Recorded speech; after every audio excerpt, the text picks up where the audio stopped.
এই নিষ্ঠুরতার শেষ কোথায়? কারাগারে অমানবিকতার শিকার হয়ে একেবারে মরণাপন্ন অবস্থায় জামিনে মুক্তি পেয়েছিলেন মহান মুক্তিযুদ্ধের অন্যতম সংগঠক, বীর মুক্তিযোদ্ধা এবং ৭৫ পরবর্তী প্রতিরোধ যোদ্ধা, সাবেক মন্ত্রী, আওয়ামী লীগের প্রেসিডিয়াম সদস্য ইঞ্জিনিয়ার মোশারেফ হোসেন। তার মৃত্যুর নির্মমতা সকলকে স্পর্শ করেছে।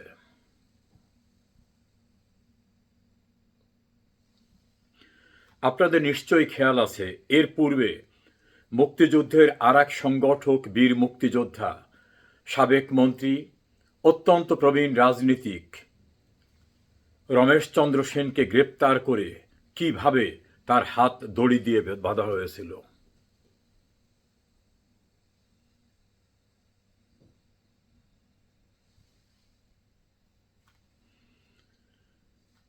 আপনারা সম্প্রতি দেখেছেন, বেশ পূর্বে থেকে দেখেছেন, মুক্তিযুদ্ধের আর এক সংগঠক, বীর মুক্তিযোদ্ধা নুরুল মজিদ মাহমুদ হুমায়ুনকে গ্রেপ্তার করার পরে অমানবিক নির্যাতনে তিনি যখন গুরুতর অসুস্থ হয়ে পড়েন, তখন তার প্রপার ট্রিটমেন্ট দেওয়া হয়নি। হাসপাতালে যখন নেওয়া হয়েছে তখন তিনি প্রায় মরণাপন্ন। সুচিকিৎসা তো দেওয়া হয়নি, মৃত্যুর পরেও তার হাতে হ্যান্ডকাপ লাগানোর যে ছবিটা, সেই ছবিটা সকলের হৃদয়কে স্পর্শ করেছিল। আপনারা হ্যান্ডকাপটা দেখতে পাচ্ছেন তার হাতে, সাবেক মন্ত্রী নুরুল মজিদ মাহমুদ হুমায়ুন। আরেকটি ছবি দেখাতে চাই। ৬৯-এর গণ অভ্যুত্থানের মহানায়ক, সাবেক মন্ত্রী, সাবেক রাজনীতিক, বীর মুক্তিযোদ্ধা, মুক্তিযুদ্ধের অন্যতম সংগঠক তোফায়েল আহমেদ কি অবস্থায় আছে?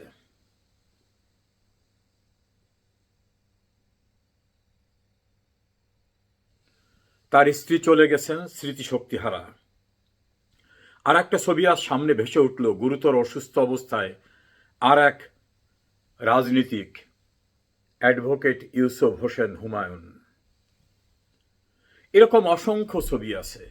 কারাগারে নির্দয় নির্মমতার শিকার হয়ে মৃত্যুবরণ করা আওয়ামী লীগ, ছাত্রলীগ, যুবলীগ, স্বেচ্ছাসেবক লীগের নেতার সংখ্যা এখন শতাধিক।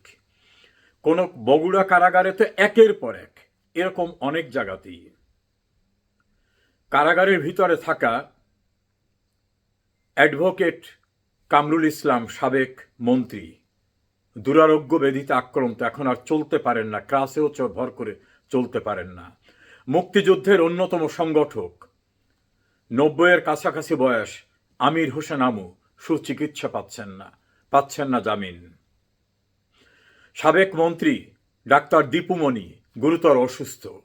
সাবেক মন্ত্রী এবং প্রখ্যাত শ্রমিক নেতা, যার পরিবারে রয়েছে দীর্ঘ ঐতিহ্য, শাহজাহান খান, গুরুতর অসুস্থ হওয়ার পরেও তার প্রপার ট্রিটমেন্ট হয়নি।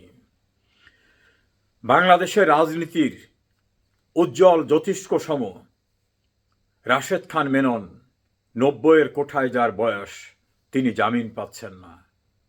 মুক্তিযুদ্ধের অন্যতম সংগঠক, বীর মুক্তিযোদ্ধা হাসানুল হক ইনুর অবস্থা একই।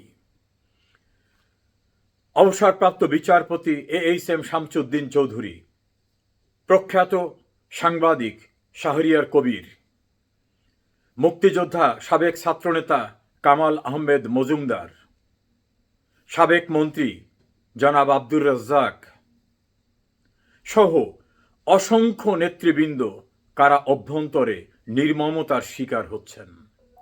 জামিন দেওয়া তো দূরের কথা, তাদের অনেককে যথাযথ চিকিৎসার ব্যবস্থাও করা হচ্ছে না।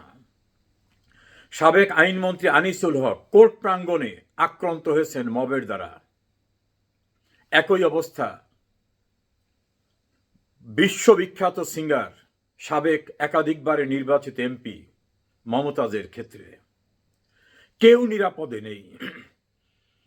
মহান মুক্তিযুদ্ধের বীর প্রতীক গাজী গোলাম দস্তগীর এত অসুস্থ, তিনি চলতে পারেন না, তার দেশের বাইরে চিকিৎসা হতে হয়।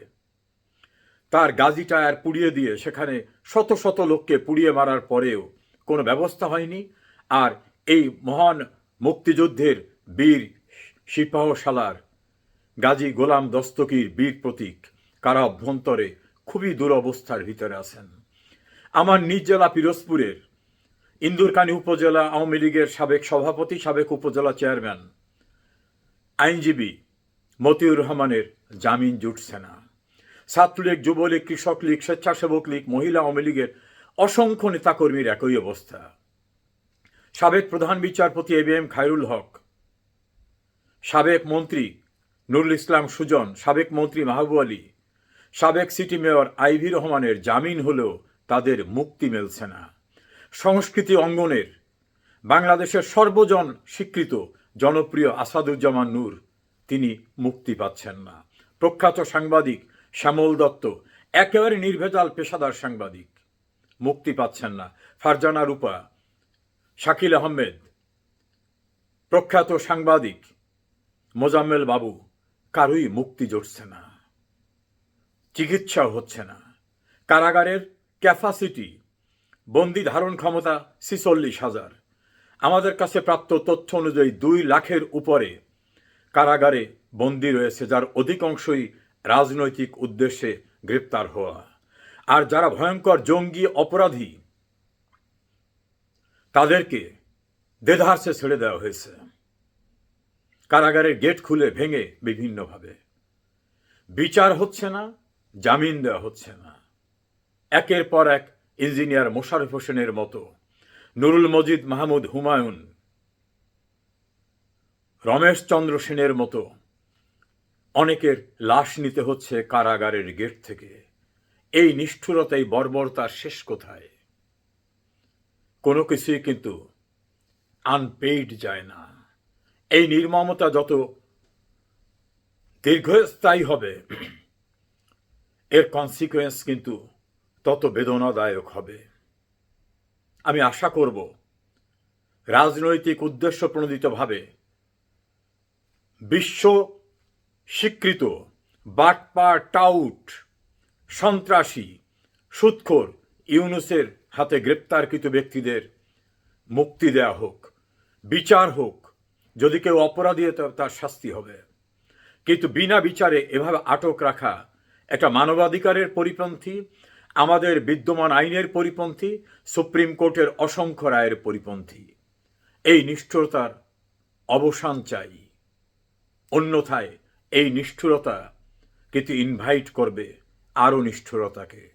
সেদিন কোনো প্রশ্ন থাকবে না, সেদিন কোনো কৈফিয়ত থাকবে না।